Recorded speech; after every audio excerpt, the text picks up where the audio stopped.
Brain की जिस cell से एक्टिवेट होते हैं उसके लिए बेस्ट एटमॉस्फेयर इंडिया में है।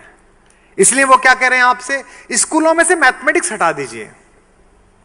मैं एक सूचना आपको और दे दूं चलते चलते, अभी मैंने पहली क्लास से लेके 8वीं क्लास तक की हिंदी की किताब लिखी। तो कुछ ज्ञानियों ने मुझे कहा कि आपने 8 किताबें लिखी, इतनी मेहनत करी क्यों की?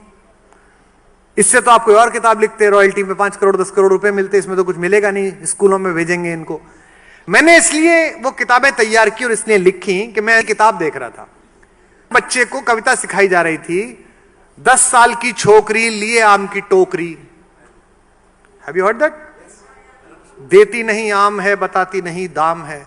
एक छोटे बच्चे को आप सिखा रहे हैं कि लड़की को छोकरी कहा जाता है। एक बुढ़िया का फोटो था, उस पर लिखा था कि बुढ़िया दादी दिन भर बकबक करती, काम नहीं है कुछ भी करती दादी। आप क्या सिखा रहे हैं? फिर उसके बच्चे भी इस दिन आपके लिए कहेंगे कि दादी दिन भर बकबक करती, फिर आप कहेंगे बच्चों को कुछ सिखाया नहीं है, क्योंकि आत्मा का इंटेक ही दूषित कर दिया। और मैंने इतनी रिसर्च की पवन जी, इतना ज्यादा मैंने शोध किया कि मैंने एक छोटी सी कविता लिखी कि गर्मी में टिंकू दादी के घर से बीज घिए का लाया, आंगन के कोने में उसने जाकर बीज दबाया, पूरे घर ने मिलकर उसको खाद और पानी पिलवाया। ऐसी मैंने कविता लिखी।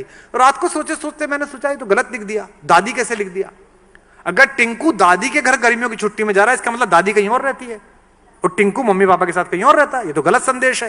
तो फिर मैंने उसको सही करवाया कि छुट्टी में नानी के घर से, क्योंकि नानी तो फिर भी मामा के साथ रह लेगी, दादी तो बाप के साथ रहनी चाहिए। अगर दादी बाप के साथ नहीं रहती फिर कैसा घर है?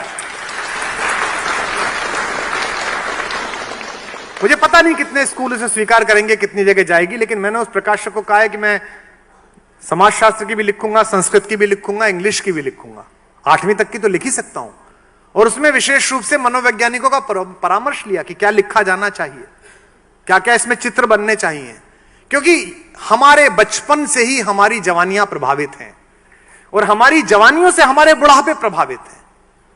तो अगर बचपन में आपने बीज सही लगा दिया, सीड सही लगा दिया, युवक के अंदर सही लगा दिया, तो सब कुछ अच्छा हो जाएगा।